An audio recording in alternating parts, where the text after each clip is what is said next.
Bonjour tout le monde, je m'appelle Pierre, je suis un étudiant en troisième année en gestion d'entreprise et exploitation agricole à l'ITA campus de la Pocatière. Aujourd'hui je vais vous faire un capsule vidéo sur le bien-être animal en agriculture. Donc pour ce bien-être animal, je vais d'abord vous présenter la loi qui régit le bien-être animal au Québec. Ensuite je vais vous parler du bien-être animal dans les 5 productions principales du Québec qui sont la production laitière, bovine, ovine, porcine et avicole. Je finirai ce PowerPoint par une conclusion. Je vous présenterai aussi les références que j'ai utilisées pour mettre en place ce capsule vidéo et je vais aussi finir par des remerciements. Donc la loi sur le bien-être animal.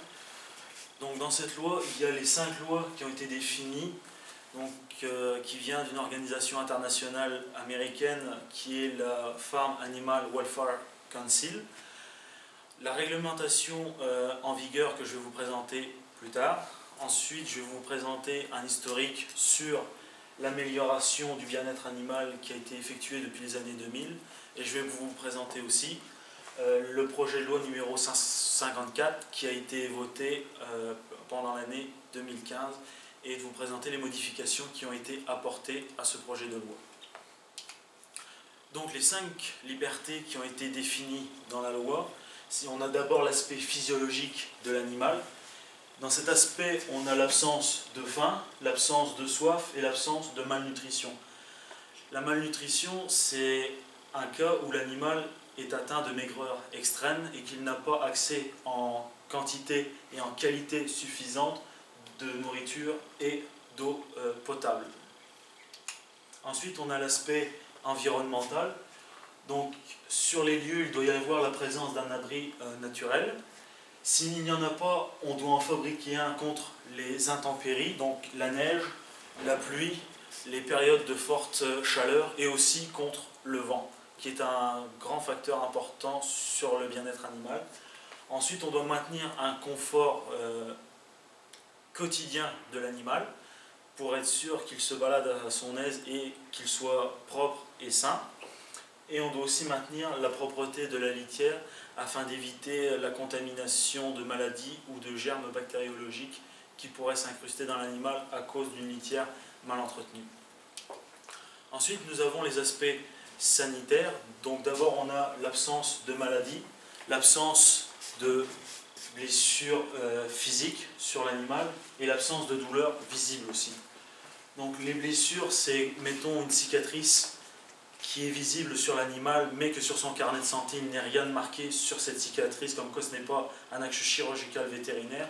On peut considérer que c'est un acte de maltraitance. Pour les absences de douleurs visibles, par exemple pour la boiterie, si jamais un animal boite, on est dans l'obligation de le soigner le plus vite possible pour éviter qu'il ne souffre physiquement. Ensuite, on a aussi l'aspect physiologique de l'animal. Donc c'est d'abord l'absence de peur, l'absence d'anxiété et l'absence de détresse mentale ou physique. Si un animal a peur, il peut paniquer et faire paniquer aussi les autres animaux. Et là, ce sera un peu la zizanie totale. Donc il faut éviter justement qu'un seul individu ait peur. L'absence d'anxiété aussi. Si un animal est anxieux, il peut représenter un danger pour ses congénères, aussi pour la personne qui le manipule. L'absence de détresse mentale et physique, c'est comme l'anxiété qui peut aussi faire des dommages collatéraux sur les autres individus et aussi sur nous-mêmes.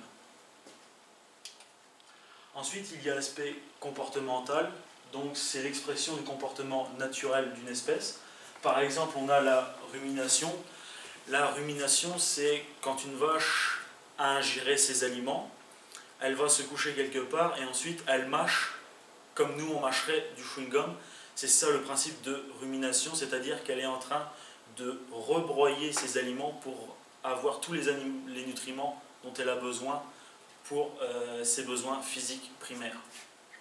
Ensuite, on a le groin. Le groin, c'est une expression du cochon, c'est-à-dire que le nez du cochon fouille dans la terre pour rechercher son alimentation.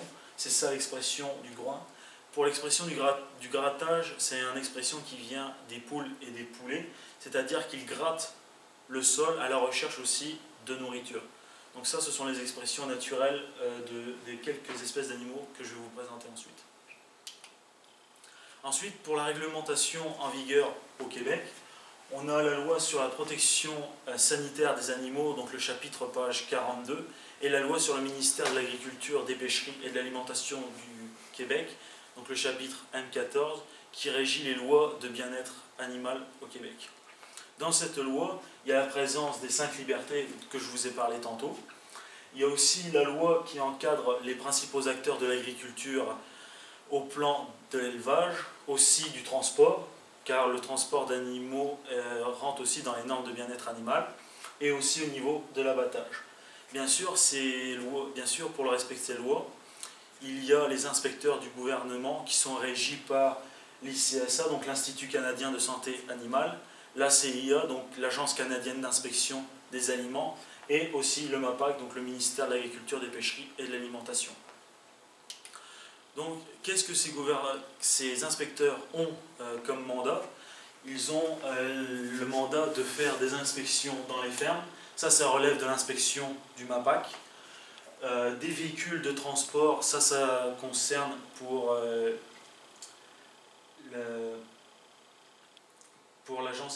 l'Agence canadienne de santé animale.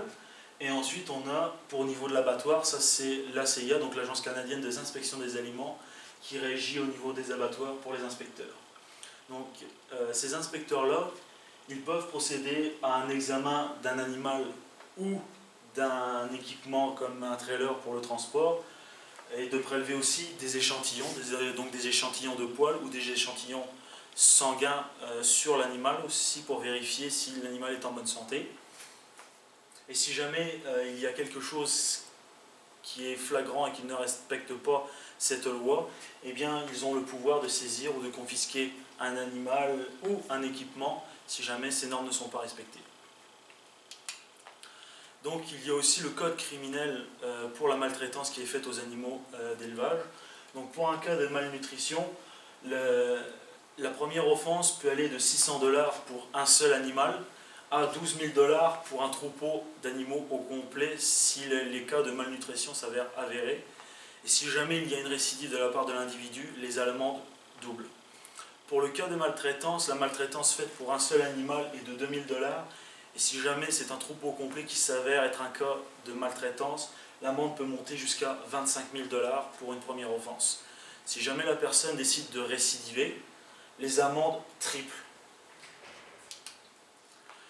Donc maintenant, je vais vous faire l'historique un petit peu du bien-être animal et de son amélioration depuis les années 2000. Donc comme vous le voyez, en 2005, il y a eu la création d'un Conseil national pour les soins des animaux d'élevage, donc le CNSAE. Ensuite, il y a eu l'introduction de nouvelles lois et aussi de certifications sur le plan fédéral et provincial. Et puis en 2010, il y a eu une nouvelle stratégie nationale pour la santé et le bien-être des animaux d'élevage. Ensuite aussi, depuis les années 2000, on a vu aussi une autorégulation des producteurs sur le bien-être animal, qui a ensuite été retranscrit et officialisé par les fédérations spécialisées du Québec du lait, bœuf, volaille, porc et mouton.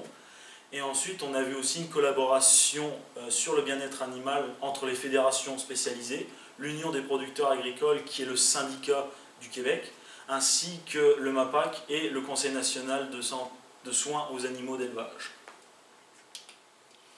Donc les programmes qui ont été mis en place depuis les années 2000 avec les 5 fédérations spécialisées. Donc dans le lait, comme vous le voyez, il y a le programme de lait canadien de qualité, donc le PLCQ. Ce programme n'est pas pas juste au niveau provincial, il est au niveau fédéral. Donc c'est tout le Canada qui est régi par ce programme-là. Pour le bœuf, on a le programme de santé et de bien-être des bovins de boucherie. Ce programme-là n'est pas à l'échelle fédérale, mais il est à l'échelle provinciale, car on s'est rendu compte que les normes de bien-être animal au bœuf au niveau fédéral sont plus souples que le Québec. Pour la volaille, on a le programme de soins aux animaux et le programme de soins du troupeau, donc le PSA et PST. Ces programmes-là sont mis en place depuis l'année 2000 et ce programme-là aussi est au niveau fédéral et non provincial. Pour le porc, il y a le code de pratique pour le soin et la manipulation des porcs. Celui-là aussi est au niveau fédéral et on considère qu'au niveau fédéral, pour le porc, les normes de bien-être sont plus élevées que les normes provinciales du Québec. Pour le mouton, on a aussi le code de pratique pour le soin et la manipulation des moutons. Ce code aussi est au niveau fédéral et non provincial, puisque les normes fédérales sont beaucoup plus élevées dans ces deux productions-là qu'au Québec. Donc maintenant, je vais vous parler du projet de loi 54, donc les modifications qui vont être apportées et son application qui va avoir lieu en 2020. Donc la loi a été modifiée sur la protection sanitaire des animaux et sur la sécurité et le bien-être des animaux domestiques ainsi que d'élevage et sera appliquée en 2020. Donc je vais vous montrer les différents points qui ont été modifiés dans cette loi. Donc d'abord, on ne considère plus les animaux comme des biens meubles, ce sont maintenant des êtres doués de sensibilité. Ils sont comme nous, ils savent penser, ils savent émettre une sensation. Ensuite, l'amélioration du logement et le comportement naturel a aussi été amélioré, principalement pour la production du porc et de la volaille. Ensuite, on a vu aussi une manipulation qui doit être plus saine et non stressante pour les animaux, puisqu'une manipulation stressante peut altérer les comportements physiologiques de l'animal. Ensuite, il y aura aussi l'utilisation d'anesthésiants qui sera obligatoire pour des manipulations à forte douleur comme la castration ou l'écornage. Donc je vais vous présenter le bien-être animal en production laitière. Je vais d'abord vous présenter l'alimentation des animaux, les types de logements qui sont et les soins et les manipulations qui sont faites. Et ensuite, je vais vous montrer qu'est-ce qui a été appliqué en 2020 et les améliorations qui ont été faites, qui vont être faites en 2020. Donc en 2016, on voit d'abord que les vaches laitières ont droit à 42 pouces de largeur ou 105 cm de mangeoire. Elles ont besoin de 2 litres de débit d'eau par minute. Pour les génisses de 6 à 12 mois, alors une génisse, c'est une vache femelle n'ayant pas eu de premier veau pour l'instant, n'ayant pas eu son premier veau. Donc eux ont besoin de 18 pouces de largeur, soit 45 cm de mangeoire et 1,3 litre de débit d'eau par minute. Pour les génisses de 12 mois et plus, elles ont besoin de 26 pouces de largeur, donc 65 cm de mangeoire et 1,5 litre de débit d'eau par minute. Pourquoi je mets mes mesures en pouces? C'est parce que c'est la référence officielle dans les programmes que je vous ai présentés tantôt et j'ai fait une retransfiguration en centimètres pour ceux qui ne sont pas habitués pour les données métriques. Ensuite, qu'est-ce qu'on voit en 2020? En 2020, on voit qu'elles n'auront pas 42 mais 48 pouces de largeur, donc 120 cm de mangeoire, donc 15 cm de plus pour améliorer l'alimentation de l'animal et son confort. De 2,2 litres d'eau de débit par minute, car c'est assez important que l'eau est un élément essentiel pour tous les êtres vivants, puisqu'elle compose à peu près 70% du corps des animaux. Ensuite, pour les génisses de 6 à 12 mois, on passe de 18 pouces à 22 pouces de largeur, soit 55 cm de mangeoire. On augmente aussi légèrement le débit d'eau pour qu'ils aient une meilleure ingestion de l'eau. Et pour les génisses de 12 mois et plus, on passe de 26 pouces à 30 pouces de largeur, donc 75 cm, 1,7 litre d'eau de débit par minute. Ensuite, pour les logements, pour 2016, les stabulations, donc les étables qui prédominent dans l'industrie laitière au Québec, ce sont des stabulations entravées. Donc ce sont des logements individuels où l'animal ne peut pas bouger en tant que tel et qui reste à sa place. Mais par contre, il y a des normes de surface suffisantes pour qu'elles soient capables de se coucher et de se lever. Donc pour les vaches laitières, ils ont besoin de 22 pieds carrés, soit 2,03 mètres carrés de surface disponible. Pour les génisses de 6 à 12 mois, elles ont besoin de 11 pieds carrés, donc 1,04 mètres carrés par individu. Et ensuite, les animaux de 12 mois et plus, elles ont besoin de 17 pieds carrés, soit 1,55 mètres carrés de surface par animal. Qu'est-ce qu'on voit comme amélioration en 2020? eh bien on voit que toutes les étables maintenant seront en stabulation libre, c'est-à-dire qu'ils ne devront plus être attachées à une place, elles pourront aller et venir où bon leur semble au niveau de l'étable. Et pour la surface qui est exigée maintenant, on passe de 22 pieds carrés à 33 pieds carrés, donc à 3,02 mètres carrés de surface par individu au niveau des vaches laitières. Ensuite, au niveau des génisses de 6 à 12 mois, on passe de 11 pieds carrés à 15 pieds carrés, donc on passe à 1,40 mètres carrés, ce qui est aussi une belle amélioration. Ensuite, pour les génisses de 12 mois et plus, on passe de 17 à 21 pieds carrés, ce qui est aussi une amélioration, soit 1,95 mètres carrés. Ensuite, pour les traitements et les manipulations, donc en 2016, il y a un programme de prévention des maladies pour éviter justement la contamination des animaux avec les êtres humains, ce qu'on appelle des zoonoses. Depuis 1990, il y a eu l'interdiction de l'utilisation de la somatotropine. La somatotropine, c'est une hormone de croissance qui a été beaucoup utilisée dans la production laitière, qu'il est toujours utilisée de nos jours, mais uniquement aux États-Unis, puisqu'on a découvert que cette hormone de croissance augmentait le risque d'avoir un cancer. Ensuite, les utilisations d'antibiotiques sont pour des traitements curatifs sur l'animal et non préventifs. Tout ce qui est du traitement préventif, ce sont des vaccins pour les animaux. Et il y a aussi un délai de retrait qui est obligatoire, un délai de minimum 7 jours après la dernière injection d'antibiotiques. Et pour l'instant, aujourd'hui, il n'y a aucun anesthésiant pour les cornages. Mais comme on va le voir en 2020, les fermes auront un programme de biosécurité à la ferme, donc qui va englober les maladies, le bien-être animal, le confort des animaux aussi. Les utilisations d'antibiotiques n'ont pas changé en tant que telles, c'est uniquement pour des traitements curatifs avec le délai de retrait qui lui ne bouge pas non plus, qui est un délai de retrait de 7 jours. Mais l'amélioration, c'est l'utilisation d'un analgésique, donc d'un tranquillisant pour les cornages des veaux qui sont âgés de plus de 3 mois, car on considère qu'ils sentent plus la douleur après 3 mois d'âge. Maintenant, je vais vous parler du bien-être en production bovine. Ça va être les mêmes points dont je vais vous parler que la production laitière, mais ce sera vu sous un autre angle. Donc d'abord, en 2016, on voit que les vaches de boucherie ont besoin de 24 pouces de largeur, donc 60 cm de largeur de mangeoire.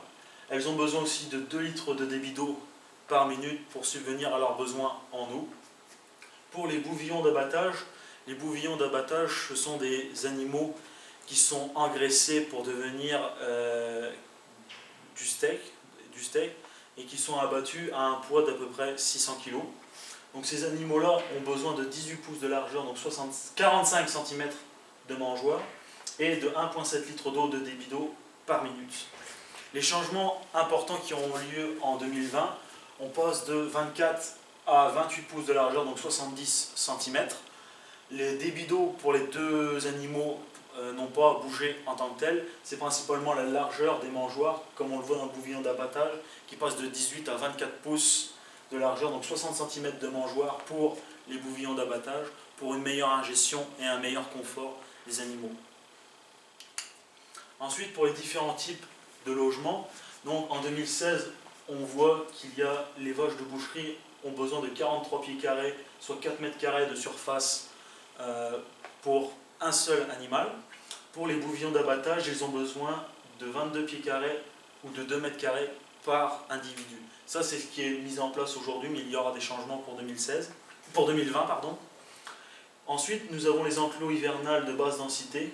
Donc une vache de boucherie a besoin de 1617 pieds carrés ou 150 mètres carrés de surface disponible, et pour un bouvillon d'abattage de 809 pieds carrés ou 75 mètres carrés. Ces enclos hivernales ne sont utilisés que 6 mois dans l'année, pendant la période hivernale, pour que les animaux aient besoin d'un abri, comme on l'a vu dans les 5 libertés définies dans la loi. Ensuite, pour les enclos hivernales de haute densité, les vaches de boucherie ont besoin de 323 pieds carrés ou 30 mètres carrés, et les bouvillons d'abattage de 162 pieds carrés ou 15 mètres carrés. Pourquoi on appelle ça haute densité? C'est parce que ces enclos-là sont utilisés pour une période de 3 mois, les périodes les plus froides de décembre à février. Pourquoi on charge le nombre d'animaux par surface? C'est pour garder la chaleur et que les animaux puissent avoir un meilleur confort pendant l'hiver, car l'hiver est assez rude quand ça descend à -30. C'est pour ça qu'on concentre plus d'animaux pour éviter qu'ils aient une perdition de chaleur. Ensuite, qu'est-ce qu'il va y avoir pour 2020? Le changement principal, ça va être au niveau de la stabulation libre, puisque les vaches de boucherie auront besoin maintenant de 64 pieds carrés, soit 6 mètres carrés de surface disponible, et pour les bouvians d'abattage à 32 pieds carrés, soit 3 mètres carrés de surface disponible, ce qui est une amélioration du confort de plus de 30% pour chaque animal. Par contre, pour l'enclos hivernal de basse densité et de haute densité, les surfaces n'ont pas bougé puisqu'on considère que c'est une surface assez suffisante pour le bien-être et le confort de l'animal. Ensuite, pour les traitements et les manipulations, donc comme on le voit, il n'y a aucun anesthésiant ou tranquillisant pour l'opération de l'écornage. L'utilisation des hormones de croissance sont autorisées dans les bovins de boucherie, mais il faut qu'ils soient approuvés par l'Institut canadien de santé animale, donc l'ICSA.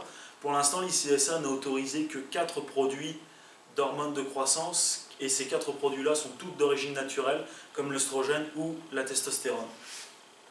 Ensuite, on voit que ce qui est obligatoire pour l'instant, c'est l'utilisation d'un tranquillisant pour la castration des veaux qui sont âgés de plus de 9 mois. En 2020, les changements principaux, ça va être qu'il va y avoir l'utilisation d'un tranquillisant pour l'écornage des veaux, mais qui soit âgé de plus de 3 mois. Avant 3 mois, on peut écorner l'animal, mais comme la génétique a bien avancé pour les bovins de boucherie, on peut constater que certains veaux naissent sans cornes, donc l'écornage en tant que tel n'est plus là. Par contre, l'analgésique pour la castration des veaux, maintenant c'est plus après 9 mois, c'est après 6 mois, car on considère qu'après 6 mois, c'est quand même aussi douloureux qu'à 9 mois. Et la fédération a aussi mis en place un programme de biosécurité à la ferme pour tout ce qui encadre le confort, le bien-être des animaux et aussi les normes de production que l'on doit respecter. Maintenant, je vais passer à la production ovine. Donc, je vais faire les mêmes points que la production laitière et bovine. Et nous allons voir aussi les changements qui ont été apportés pour le volet de production ovine. Donc, en 2016, pour l'alimentation, les brebis et les béliers ont besoin de 16 pouces de largeur, donc soit 40 cm de mangeoire, et 0,8 litres de débit d'eau par minute. Pour les agneaux à l'engraissement, ils ont besoin de 12 pouces de largeur, donc 30 cm de mangeoire, et 0,6 litres de débit d'eau par minute.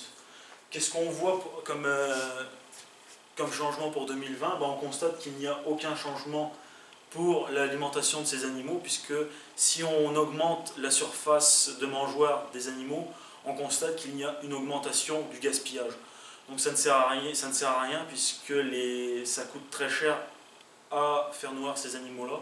Donc on considère qu'il vaut mieux éviter d'augmenter la surface de mangeoire. Ensuite, pour les types de logements qu'il y aura pour la production ovine, donc comme on le voit de nos jours, les brebis et les béliers ont besoin de 14 pieds carrés, soit 1,3 m carrés de surface disponible par animal. Ensuite, pour les agneaux à l'engraissement, ils ont besoin de 6,5 pieds carrés ou 0,6 m carrés par animal. Pourquoi il y a une différence de surface entre ces deux animaux-là? C'est parce qu'un agneau à l'engraissement pèse en moyenne 70 à 80 livres, donc 35 kg de poids moyen, alors qu'un bélier et une brebis peuvent monter à 220-250 livres, soit 100 à 110 kg de poids vif. Donc c'est pour ça que la surface est plus importante. Qu'est-ce qu'on constate pour 2020? On constate que dans la stabulation libre, on passe de 14 pieds carrés à 19 pieds carrés, donc une augmentation de 5 pieds carrés par animal, donc 1,8 m carrés. Et pour les agneaux à l'engraissement, on passe de 6,5 pieds carrés à 8,5 pieds carrés, ce qui est quand même aussi une belle amélioration, puisqu'on augmente la zone de confort des animaux et ils seront plus propres aussi au niveau de la litière. Donc ensuite, pour les traitements et les manipulations, donc aujourd'hui, il y a eu l'instauration d'un programme de prévention et de contrôle des maladies pour éviter justement la transmission des maladies des êtres humains aux animaux ou des animaux aux êtres humains. Ensuite, les hormones sont utilisées dans la production ovine uniquement pour la reproduction et non pour la croissance des animaux. Et on fait aussi des manipulations par groupe d'individus et non individuellement, puisque comme les moutons sont des animaux qui se baladent tout le temps en groupe et qui ont une société en groupe, si on décide de faire une manipulation individuellement, on augmente le stress de l'animal et cela risque de poser plusieurs soucis, puisque là, il ne respecte pas les 5 libertés qui ont été définies dans la loi. Donc qu'est-ce qu'on voit comme amélioration en 2020 pour les traitements et les manipulations? C'est qu'il y aura la mise en place d'un programme de biosécurité à la ferme. Donc ce programme-là, comme les deux autres productions qu'on a vues précédemment, vont traiter sur le bien-être animal, les normes de production et aussi les zones de confort des animaux. Aussi, dans la loi, on ne doit pas isoler un individu seul car l'augmentation du stress est assez importante. Donc pour pallier à ça, on peut isoler un animal s'il est malade, mais il doit s'assurer que cet animal-là voit ses autres congénères pour diminuer le stress de l'animal. Maintenant, je vais vous parler du bien-être animal dans la production porcine. Je vais mettre en évidence les mêmes points que les autres productions. Donc pour l'alimentation des animaux, on voit que les truies ont besoin de 15 pouces de largeur, donc 37,5 cm de mangeoire, et 1,5 litre de débit d'eau par minute. Pour les parcs à l'engraissement, on voit qu'ils ont besoin de 6 pouces de largeur, donc 12,5 cm de mangeoire, et 1,2 litre de débit d'eau par minute. Pour l'instant, c'est ce qui est mis aujourd'hui, mais l'amélioration a été quand même assez spectaculaire pour cette production-là, puisqu'en 2020, on va passer de 15 à 25 pouces de largeur, donc 62,5 cm de mangeoire disponible pour les truies. Le débit d'eau en tant que tel n'a pas changé, puisque si on risque d'augmenter le débit d'eau, on augmente le gaspillage de l'eau, et comme l'eau est une ressource assez précieuse, on préfère éviter de la gaspiller. Pour les porcs à l'engraissement, on passe de 6 pouces à 10 pouces de largeur, donc de 12,5 à 25 cm de mangeoire par animal, et le débit d'eau, lui, en tant que tel, n'a pas changé, puisque le gaspillage d'eau risque d'être plus important si on augmentait le débit. Donc ensuite, pour les types de logements, qu'est-ce qui est émis aujourd'hui? C'est que pour les truies, il y a une cage individuelle, et cette cage individuelle doit avoir 19 pieds carrés de surface disponible pour la truie, soit 1,8 m². Pour les cages de mise bas, c'est-à-dire la cage où va être placée la truie pour mettre bas ses petits, l'augmentation est de 3 pieds carrés supplémentaires, soit 21 pieds carrés ou 1,9 m². Pourquoi on les place dans une cage? C'est pour éviter à la mise bas qu'elle écrase ses petits, et donc une perte de profit pour les producteurs. Mais il va y avoir une amélioration pour 2020. Pour les parcs d'engraissement, donc pour les porcs charcutiers, ce ne sont plus des cages individuelles, mais des parcs d'engraissement qu'on appelle. Ce sont des parcs qui sont constitués soit de 5 individus ou à plus de 30 individus. Mais la surface pour chaque porc charcutier est de 9 pieds carrés, soit 0,77 m² de surface par individu. En 2020, c'est quoi la grosse amélioration? C'est on n'est plus dans des cages individuelles, on est dans des cases collectives, donc des cases qui sont composées de 5 à 30 individus. Et la surface pour chaque animal est de 27 pieds carrés, soit 2,48 m² par truie. Donc ce qui est vraiment une très grosse amélioration, parce qu'avant elles ne bougeaient pas. Maintenant elles peuvent bouger là où elles le souhaitent. Donc c'est vraiment une très grosse amélioration. La surface de cage de mise bas a été aussi augmentée, puisqu'on passe de 21 à 35 pieds carrés de surface disponible, soit 3,2 m². Donc on lui donne plus d'espace pour être mieux libre de ses mouvements. Mais on la limite quand même pour éviter qu'elle ne tue ses petits par accident ou volontairement. Ensuite, on passe pour les parcs d'engraissement, donc pour les porcs charcutiers, on passe quand même de 9 pieds carrés à 12 pieds carrés de surface, donc 1,11 m², ce qui est aussi une amélioration du confort de l'animal aussi. Ensuite, pour les traitements et les manipulations, en 2016, on voit qu'il y a l'utilisation des antibiotiques, mais qui sont uniquement pour des traitements curatifs et non des traitements préventifs. Pourquoi? Parce que si on met des antibiotiques comme traitement préventif, on augmente les performances de l'animal et il grossit trop vite, ce qui peut augmenter le risque de crise cardiaque chez l'animal. Il y a aussi des programmes, des vaccinations pour les traitements préventifs, c'est-à-dire qu'on vaccine un jeune porcelet pour qu'il soit sain pendant les 7 prochains mois où il va être dans des parcs avec d'autres individus. Ensuite, pour l'instant, il n'y a aucun anesthésiant pour la castration, le coupage des dents et de la queue. On voit aussi qu'il y a une augmentation du stress si le sevrage se fait trop hâtivement, c'est-à-dire en dessous de 4 semaines. Mais on va voir les améliorations qu'il y aura en 2020, puisqu'en 2020, l'utilisation des anesthésiants pour la castration, le coupage des dents et des queues devra être obligatoire. On aura l'interdiction de sevrer les porcelets avant l'âge de 4 semaines, car on a vu qu'il y avait une augmentation du stress chez la truie et chez les porcelets. Donc maintenant, la loi le dit clairement qu'on doit les sevrer après 4 semaines. Ensuite, si jamais un animal est malade, on doit l'isoler obligatoirement, puisque si jamais l'animal est malade, il peut vite transmettre sa maladie à d'autres individus et la propagation peut se faire très rapidement. Donc c'est pour ça qu'on a l'obligation de l'isoler dans un coin où il ne peut pas atteindre ses autres congénères. Et on voit aussi que la fédération va mettre un programme de biosécurité pour les fermes de la production porcine. Maintenant, on passe au bien-être animal dans la production avicole. Je vais traiter des mêmes points pour que vous sachiez comment marche le bien-être animal dans cette production-là aussi. Donc pour l'alimentation des poules pondeuses, on passe de 2 pouces de largeur, donc 5 cm de mangeoire, avec 45 ml de débit d'eau par minute. Je sais que 45 ml de débit d'eau par minute, c'est peu, mais si on met ça à un plus gros débit plus important, l'animal risque d'avoir trop d'eau dans sa bouche et de le recracher, donc il y aura du gaspillage d'eau. C'est pour ça qu'on préfère qu'elles boivent plus longtemps, qu'elles ne boivent pas trop vite puis qu'elles risquent de s'étouffer. Pour les poulets à griller, la surface d'alimentation est de 1,5 pouces de largeur, donc 3,75 cm de mangeoire, et le débit d'eau est de 35 ml de débit d'eau par minute. Ensuite, qu'est-ce qu'on voit en 2020 comme amélioration?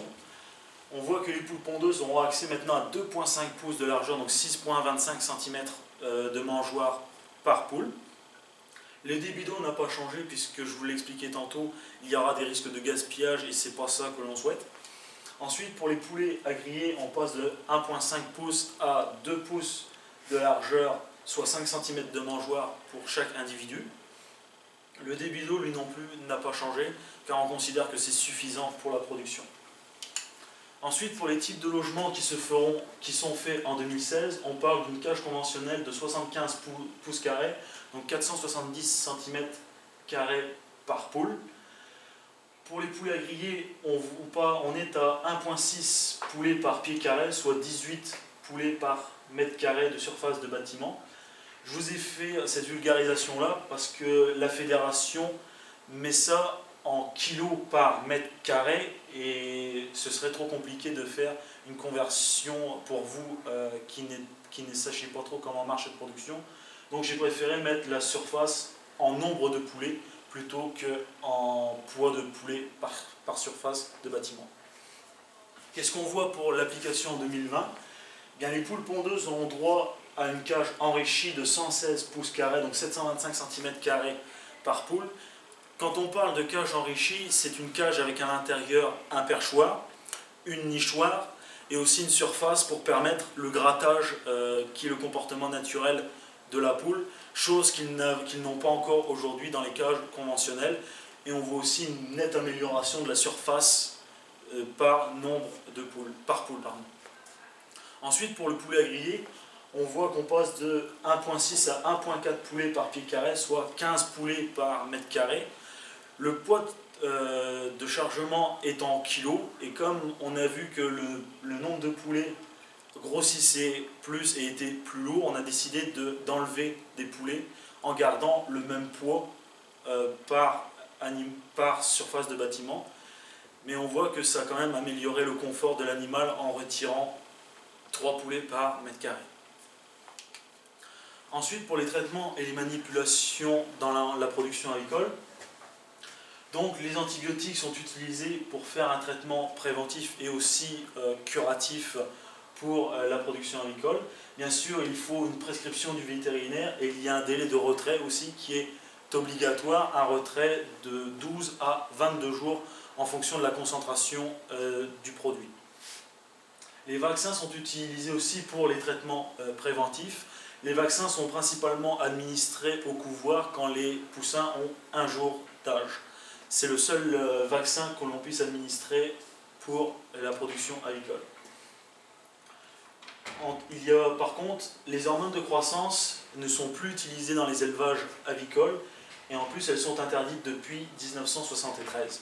Donc cela fait 45 ans que les hormones de croissance ne sont plus utilisées dans la production avicole. Il y a eu aussi un mythe sur l'utilisation des hormones de croissance dans la production avicole, mais on le voit que c'est vraiment interdit depuis plus de 45 ans. Pour 2020, c'est quoi les changements ? Eh bien, il y aura le code de pratique, donc le programme de soins des animaux et le programme de soins de troupeaux qui seront obligatoires dans chaque ferme avicole, que ce soit des poules pondeuses ou des poulets à griller. Et le programme de bien-être animal va être inclus dans le programme de soins des animaux et le programme de soins de troupeaux. Donc en conclusion, je vais vous faire voir que comme la loi a été redéfinie, on voit qu'il y a eu une nette amélioration puisque ce n'est plus des biens meubles en tant que tels, ce sont des êtres doués de sensibilité. Aussi, on voit l'amélioration des normes de bien-être animal donc dans toutes les productions, comme je vous l'ai prouvé tantôt, avec la surface de mangeoires disponible, les logements qui vont être améliorés et les traitements et les manipulations qui ont aussi été améliorés dans plusieurs productions. Les utilisations d'antibiotiques sont courantes, ainsi que les hormones, mais elles sont bien encadrées, puisque pour avoir accès aux antibiotiques et aux hormones, il faut une prescription du vétérinaire.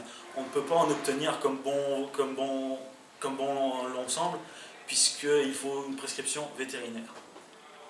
Ensuite, on voit aussi l'instauration d'un programme de biosécurité qui englobe le bien-être des animaux, les codes de production et le confort des animaux dans les productions de moutons, bœufs et vaches laitières. Le programme avicole, lui, est déjà instauré dans le programme de soins des animaux. Donc c'est vraiment une grosse amélioration pour ces trois productions-là, ainsi que pour le porc. Donc les références que j'ai utilisées pour faire la réalisation de ce capsule, donc j'ai utilisé le MAPAC, donc le ministère de l'Agriculture, des Pêcheries et de l'Alimentation, pour savoir quelles étaient la loi sur le bien-être animal des animaux d'élevage. J'ai aussi utilisé AgriRéseau, qui est un site internet sur tout le domaine de l'agriculture, y compris pour les bien-être animal et la production des animaux. Donc c'est grâce à ça que j'ai pu me référer pour les surfaces de confort et de mangeoires disponibles. J'ai aussi utilisé les 5 fédérations spécialisées du Québec, donc la Fédération des producteurs de lait, de bovins, de porcs, de volailles et de moutons du Québec, pour regarder leurs programmes qu'ils ont installés et qui sont renouvelés annuellement depuis les années 2000. Alors, je souhaiterais aussi remercier l'Institut de technologie agroalimentaire Campus de la Pocatière pour m'avoir prêté un local pour réaliser ce montage vidéo, puisque sans eux, je ne saurais pas comment j'aurais réalisé ce vidéo. Je vous remercie beaucoup.